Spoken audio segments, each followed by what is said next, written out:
Welcome along to another journey into the headlines, the major stories in the dailies across Nigeria. Freshly pressed on the Smooth Breakfast. Smooth 98.1 is what you are listening to right now, 31 minutes past 7 a.m. on a hump of the week, Wednesday morning, 11th day of June 2025. My name is Ayokunmi Kikiriekon, and great to have you on the show once again. Great to be here with you to dive into the major talking points, to get analysis, and to get your thoughts, which are very important and very, very dear to us. And you can get those thoughts across by sending your messages in on WhatsApp. That is one way to do it. The WhatsApp number remains 0809 444 0981. 0809 444 That is the WhatsApp number. You can also join on YouTube. Yes, grab a front row seat on YouTube and yeah, Smooth 981 FM Lagos. Smooth 981 FM Lagos. That is on YouTube. You can leave your comments in the chat box there. I will take them with the WhatsApp messages as we get things going. And talking about analysis, joining me this morning at the moment with me on the show is Lakunle. So very good morning to you, Lakunle. Great to have you on Freshly Pressed once again. Good morning, Ayo. Good morning, everybody, where you are listening. So this morning, when I become president, I'm going to ban the use of indiscriminate use of professor and doctorate titles. Oh my goodness. Luckily, I know what you're talking about. That's a story we're going to take, but we'll get to that eventually. And I like where it is that you are headed because I think it's a pandemic in Nigeria at this point in time. But before we do that, we'll be diving into other stories. And hopefully, Devoe will be able to join us along the line. Sometimes when the spirit of network issues decide to fight you, it takes a lot for you to get yourself out of that sort of situation. But let's see how things pan out as we get along. All right, Lakunle, let's dive into the Vanguard newspaper. This one is very important, and it has to do with sickle cell. Now, Harvard Medical School director Dr. Maureen Achebe has said that the total cost of sickle cell disease across sub-Saharan Africa may rise from $9.1 billion per year to $10.2 billion per year by 2020. Now, Achebe, who is an associate professor of medicine at the Harvard Medical School, lamented the sickle cell rate in Nigeria, regretting that the country was grappling with the highest number of newborns affected by sickle cell disease globally. That is a very, very scary statistic and scary thing to think about, Lakunle, and also looking at the fact that where we are from a medical point of view, it's not the most ideal situation. But you would think that incidences of sickle cell disease would have, should I say, come down with a lot of advocacy going on and so on and so forth. I have seen a lot of advocacy and a lot of education and all that going on in the last couple of years, but a lot more needs to be done if we're going to bring those numbers down and take ourselves off the top of that particular list. Okay, so good morning. Like Yoruba people say that they say that the person that witnessed the place where the thunder strikes would not stand where they are, where anybody is cursing the god of thunder, right? It would have been smoother if I said that in Yoruba. You see, so if you've seen or you've witnessed what they call the crisis, that's the name, the sweet name we have given to the problems associated with the sickle cell disease. If you've seen the crisis of a carrier of this gene, you would never want anybody to go through those pain. I have friends who are sickle cell carriers. I have friends whose children are sickle cell carriers who suffer the ailment, and I see the pain they go through every time. And then there's this hope that we always pray. I have a particular friend who says that she has a bag packed permanently in her car, one permanently at home, one permanently in the office, that immediately they call her either in school or she's at home when her child starts. She knows what to do. She goes straight to the hospital. So, so when you look at those numbers, Nigeria is supposedly the highest contributor to this number. We have 150,000 annually. That means if we do a straight line, that means in the last 10 years, we have contributed 1.5 million sickle cell carriers into the pool. And you would imagine then that what has happened to all the advocacy, all the discussions that we've had, parents insisting that their children who is a carrier of the cell does not marry another carrier, and so on and so forth. You would ask yourself, where has all this gone to? We are people of faith in Nigeria. We believe there's nothing God cannot do. And because of that, we leave a lot of things to chance. And that's why this continues to happen. Now, the other angle that I would look at it again is, if we are spending $9.1 billion annually to care for the carriers and the disease and the carriers, imagine what that $9.1 billion would have done somewhere else if we were able to talk people out of this thing.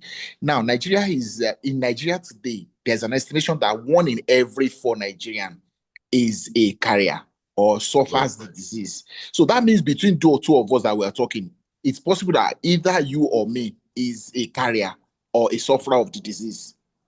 That's what it means. If 1 in 4, so if we divide 4 into 2, that's 2, you and I. So just that it's possible, yeah. So that means that it is something that is so visible to us to see.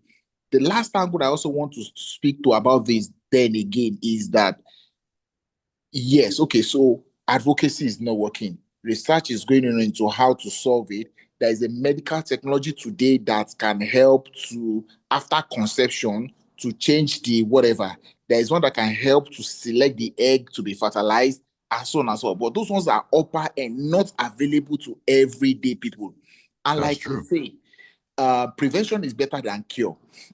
We've had several Nigerian alternate medicine people claim that they have concoctions and stuff that can cure sickle cell disease. What has medical science done in asserting this claim?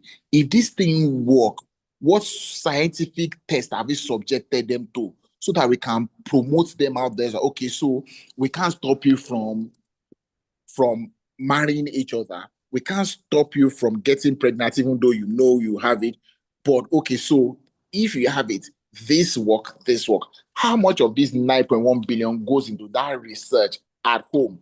Are we dependent on the non-sufferers of this disease? Are we dependent on what they're able to find out or do for us, like every other thing in life? Can we, for a moment, take the lead in trying to solve this problem? And I think that this is where our Ministry of Health, at all levels, advocacy groups are not going to give up on that.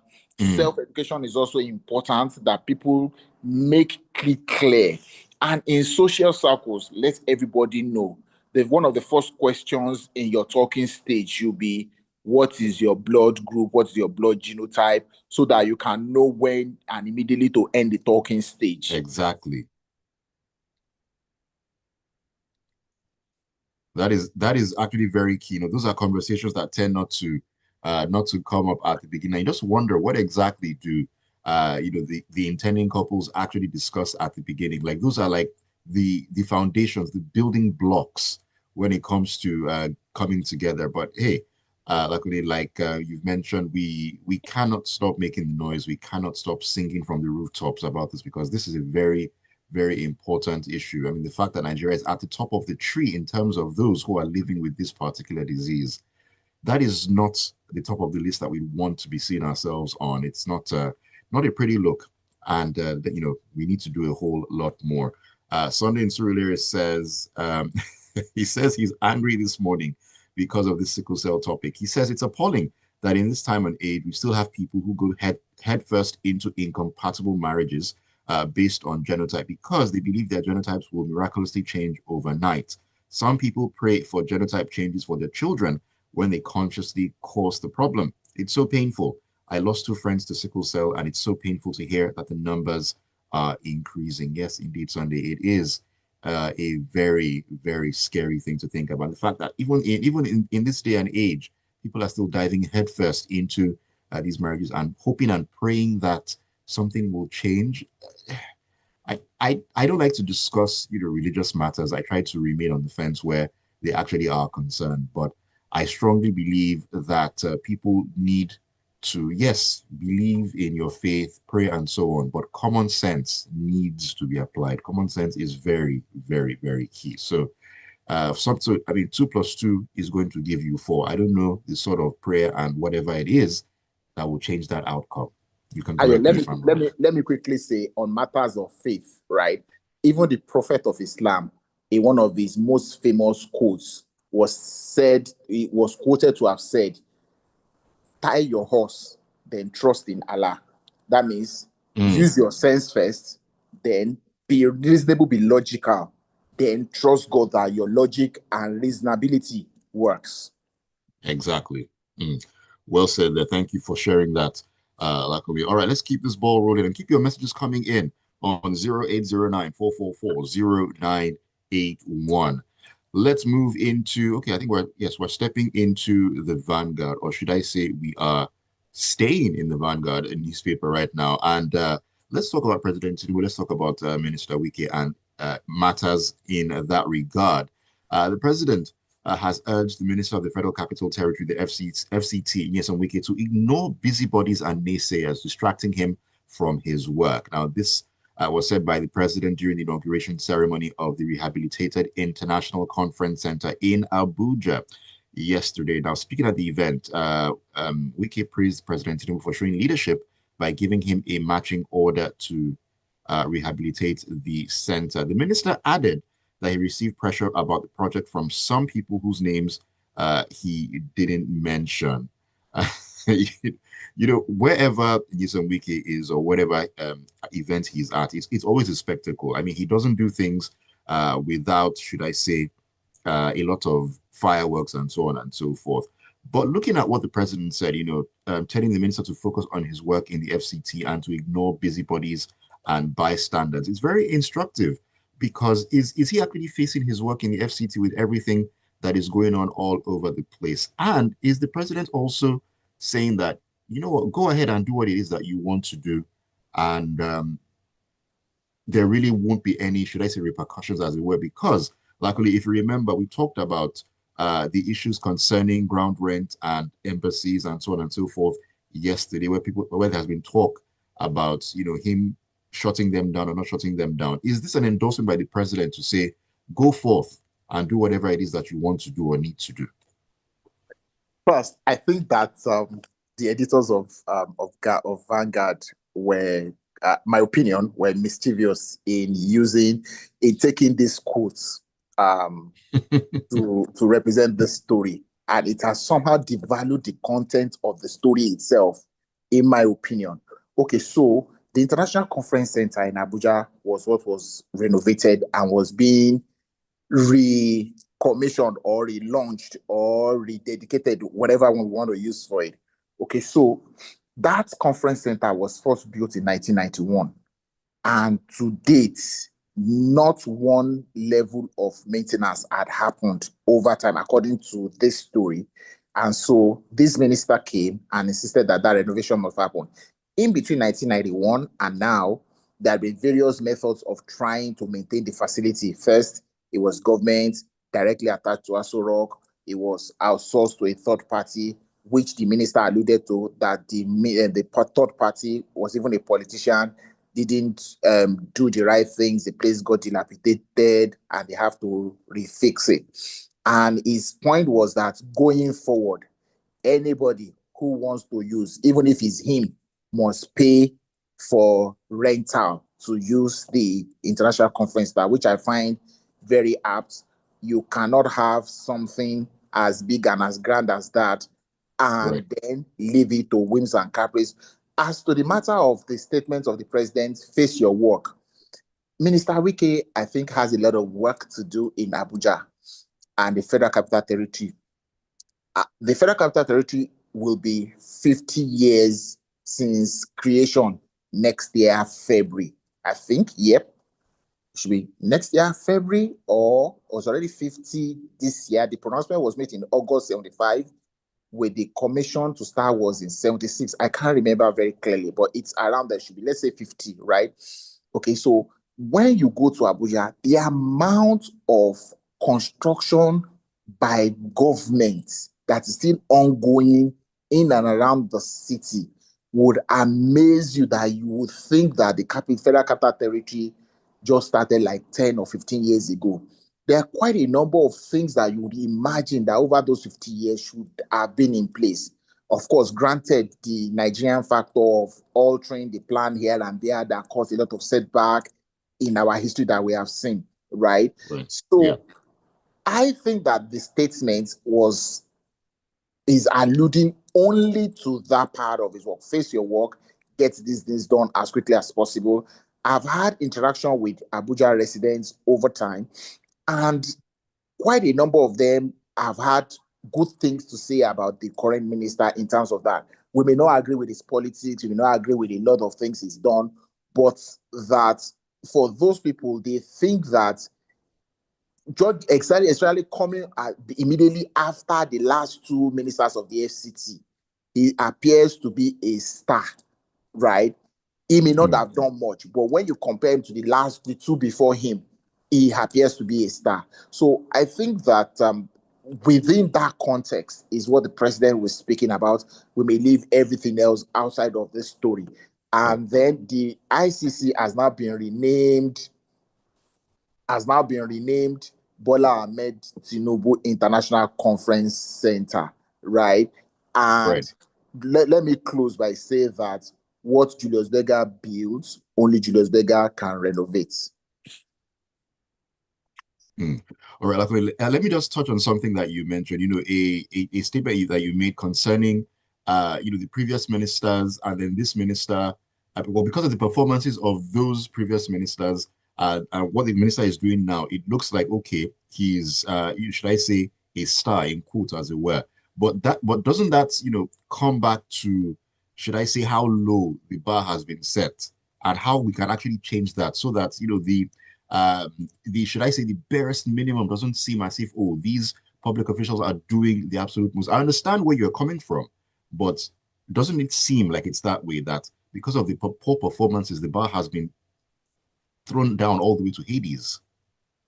Ayo, if you ask me now, who I go ask now?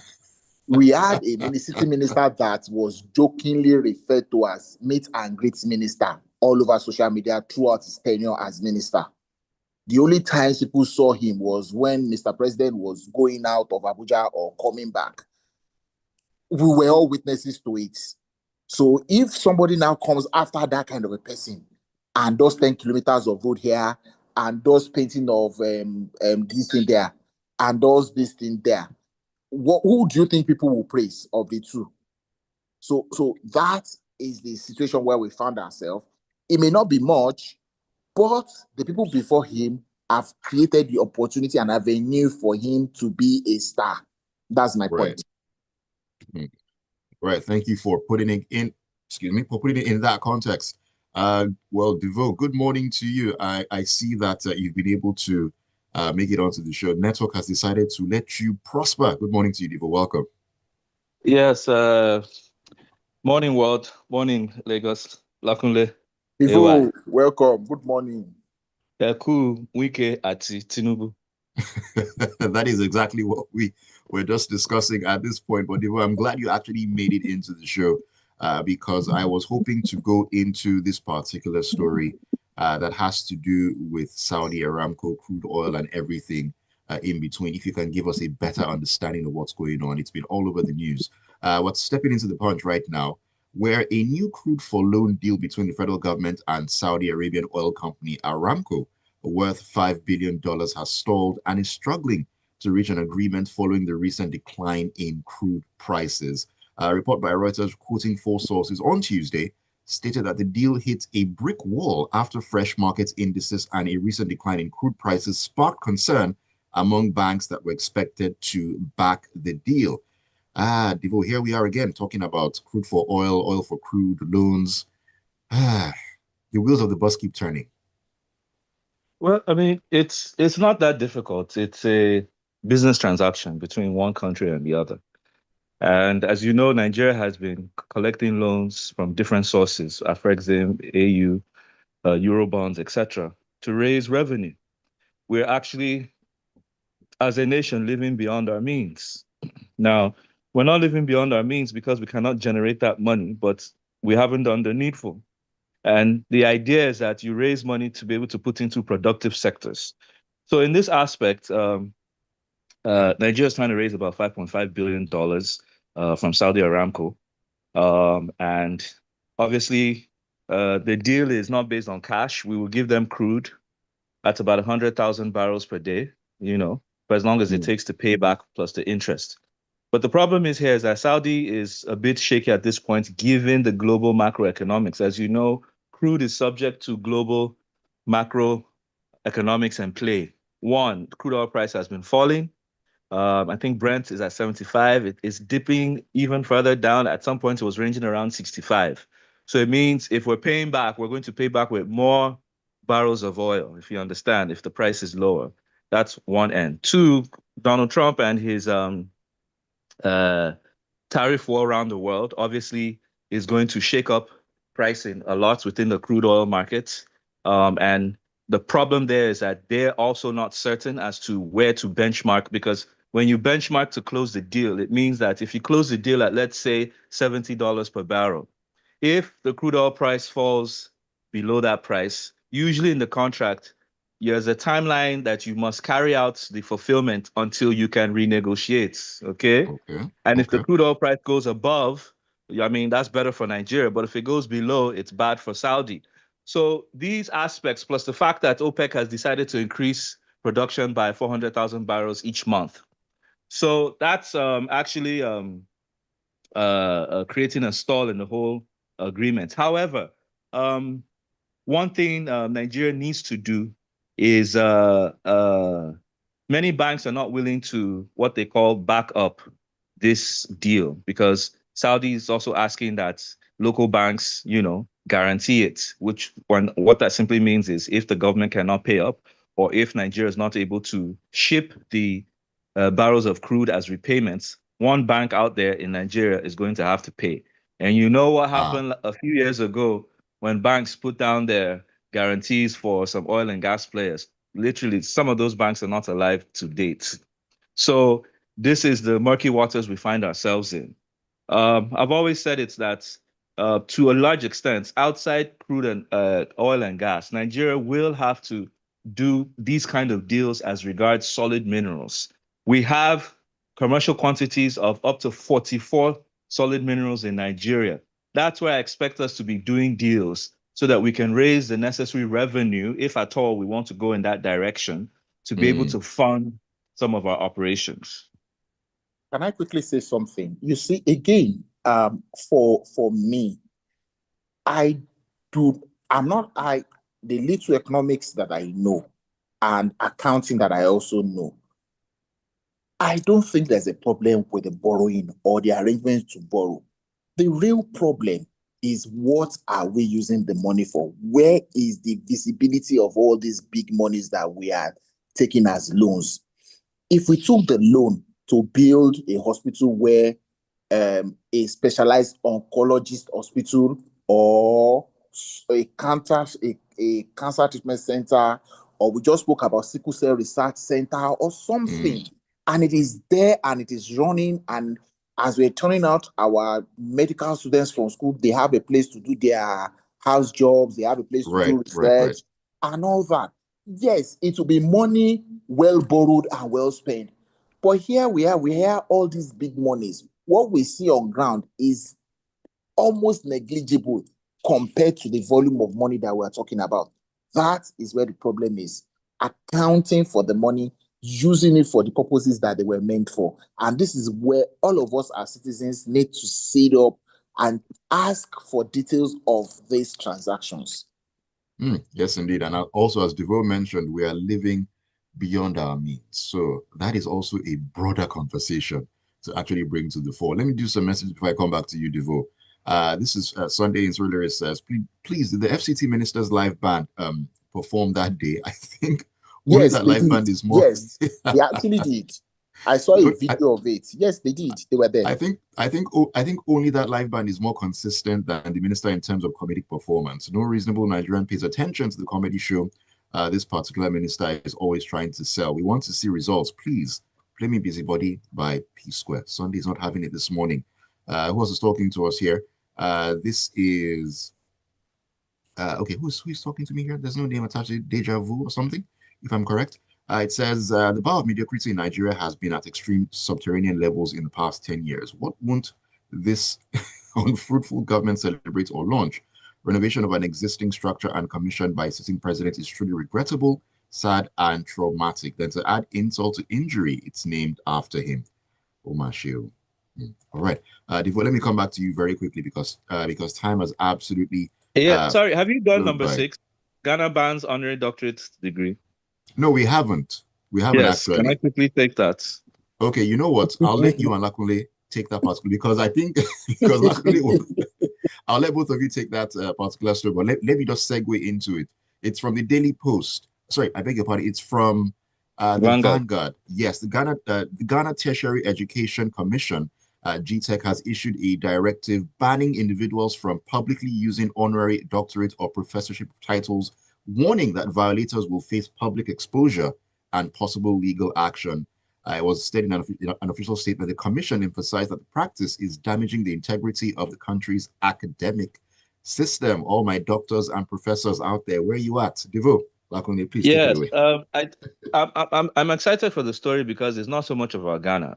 It's about Nigeria. We need to borrow, learn, and do the same thing here, because I think we have, with the let's call it the corruption entering the fabric of society. What happens is that people not only no longer earn academic qualifications, they buy it. Okay. And when I say buy, beyond just even purchase, which some do, if you contribute or you donate to a certain school, next thing they start giving you doctorate degrees. Now, even that is not a problem because, of course, people donate to schools globally. But the problem is, normally the global practice is that when you get an honorary degree, you don't use it in terms of nomenclature. You don't put doctor before your name. You don't start correcting people. I'm a doctor now. No, most times it's only put you put a PhD or MD, and then you see that HON, honorary, honors, meaning I've done something that a certain academic institution decided to give me this on. But you honestly do not have the right to bear doctor. Now, but unfortunately, in Nigeria, it's been so proliferated that every Tom, Dick, and Harry wants to bear doctor at his name. And the point is there's a reason why everybody's trying their best to get doctor at his name, because it was once of value. Whenever you saw someone who had gone through postgraduate studies, by the time they come out, not only are they learned and lettered, they would find a way to be of immense contribution to society. Ask yourself, many of the people parading themselves with honorary degrees, of what contribution have they been to society? And beyond even the contribution, what people forget, because this is an academic qualification, it's not just an award in learning, okay? Every university, if there's still a quality university, gives you a degree on learning and character. Let me repeat myself, learning and character. A lot of these people who are purchasing degrees have money, but they don't have character. You should be able to pinpoint those who have gone through schooling are of viable, positive, above board in their ways. That is what you call a degree, not this one that we, just like Ekpa and Beans, we go and we say, I beg, I want to be an engineer. Give me, I've donated 2 million naira to your school. And then the next thing, you now start seeing them on TV, and the VCs all brandishing them with what do you call that cap? I beg you. All right, Lakunle, please. For Devoe has said so much of it already, but for me, it's just a reflection of the state of our minds as a people. So you go everywhere. Your roadside mechanic is calling himself an engineer. Your bricklayer is saying he's a builder or is an architect, and so on and so forth. And that silently also crept.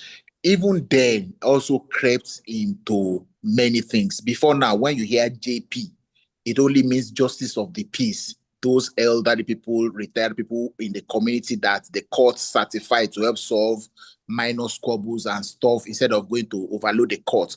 But now when you hear JP, you are going to be asking, I beg, what is your own JP?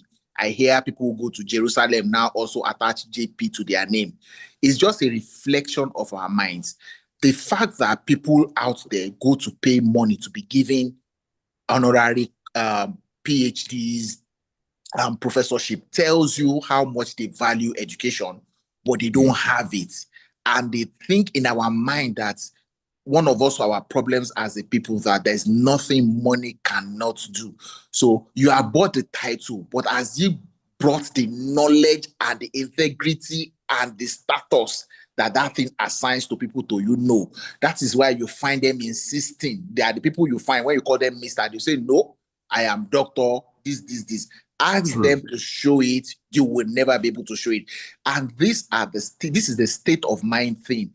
And like I said at the beginning, my first executive order that I will sign when I become president of Nigeria will be to ban the use of those titles if you are not educationally qualified to use it.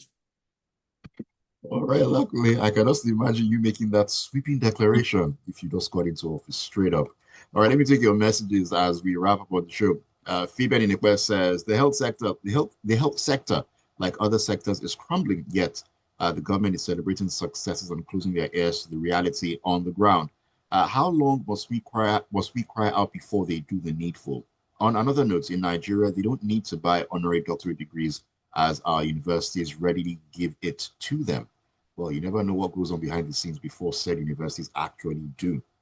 Peter Infestack says they should just rename Nigeria to Tinubu. In Lagos, all the government houses are named after Tinubu. Which ones, Peter? Can you name them specifically? I don't want to believe all of them.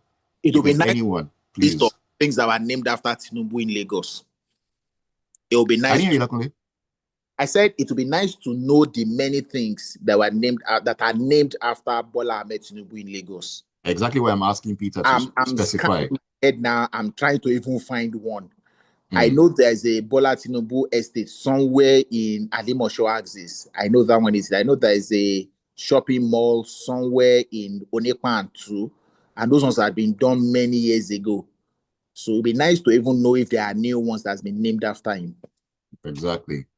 This is from Ejemi Dallo says, when I got married in the Catholic Church, genotype test was a requirement with appropriate counseling where there are likely issues. Our marriage formalization systems can do more in the education of couples. Right. Marriage is not a solution. I don't have to get married to get pregnant. Don't forget. Yes, but it helps. But some people don't even know their blood genotype as we speak. True. That actually is very true. Ibukun says the statistic for sickle cell will be more helpful if it were juxtaposed in percentages with other African countries. Part of our education should be that if AS and AS marry, it's not just a 1 in 4 chance. The first child can be SS. People often gamble based on that 1 in 4 principle as if the last child will be SS. That's Ibukun from Cape. So, right, let me run through the rest of the messages. Let me see if I can get through all of them. Barrister Danokuda says, even though I'm not a fan of Wiki, I think he has performed better than the most past FCT ministers.